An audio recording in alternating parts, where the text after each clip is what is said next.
कंधमाल जिला फुलपाणी block Navodaya hostel जुक्त दुई प्रथम वर्ष छात्र सन्देहजनक मृत्यु होती। फ्यान झुलंता अवस्था छात्र मृतदेह उद्धार केउ कारण छात्र मृत्यु होती तार कारण अस्पष्ट थिबा बेले परिवार लोके प्रिंसिपाल विरोध में आनी सांघातिक अभियोग। प्रिंसिपाल छात्र को मानसिक निर्यातना देउथिले बोली परिवार लोके अभियोग करिसेंती। मृत छात्र हेउचंती गोछापड़ा थाना तेतेरीपाला गाँवर गोकुल कहर। अन्यपटे प्रिंसिपाल कौनसी प्रतिक्रिया न दे लुचि पड़ाइथिबा देखिबाकु मिलुछि। अभियोग पर शव व्यवच्छेद करी परिवार लोकंकु मृतदेह हस्तांतर करिछि सदर पुलिस। प्रिंसिपाल विरोध में दृढ़ कार्यानुष्ठान दाबी जिलापाल ऑफिस सम्मुख में शव रखी प्रतिवाद करिसेंती परिवार लोके। नवोदय पढ़ुला जार माने उल्ले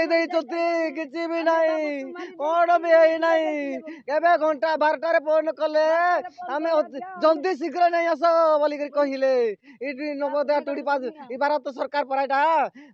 ये एति खरा होचे आज्ञा बोल 12 फोन कर जल्दी शीघ्र तुरंत आस कहले नहले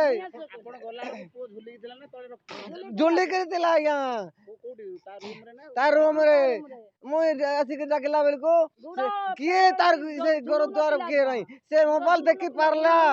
मोबाइल देखुतिला देखले और मरी गला केनती देखले नहीं मोर पुओ को हैं की कथा कहिले सेटा क्या दुखर विषय कारण आम देखलु जेहेतु ए पिलाटा प्लस टू पढ़ुची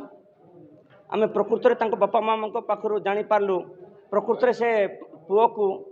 घर भितर झुलाई देकिना बाहर प्रिंसिपाल ताला पका देते से एक पूरा हत्या प्रिंसिपाल निजे हत्या करी बापा मामा को डाकले तुम पुओ को शीघ्र नहीं आस से अध घंटा भर कुएर मांडू एठू को